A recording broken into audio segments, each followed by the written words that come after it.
Friends, it's a real privilege to stand for election as your president at our convention this May. Since being elected onto your executive, first as a vice president and then as treasurer since 2014, I've witnessed the dedication and hard work from members across the province. Our union and volunteers who make up our core are not just an organization, but we're an extended family bounded by a common purpose and shared values. Those values and community are why I first became active in our union. When I was first welcomed on my local and component executive just over 19 years ago, as a young person with autism, I needed significant accommodations in order to participate. I was moved by the consideration and generosity of time so many of my colleagues gave to patiently mentor me into successive roles.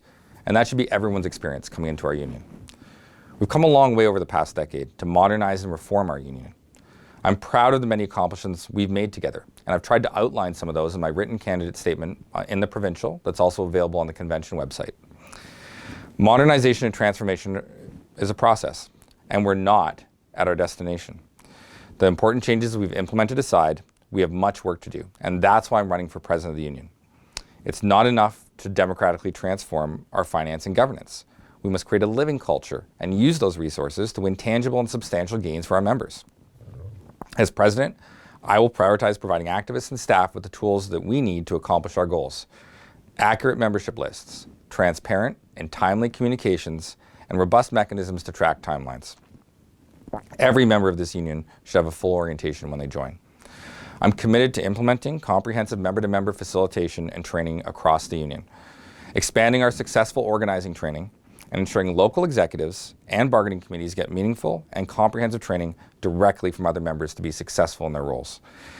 I will work tirelessly with our entire team to promote equity and inclusion within our union.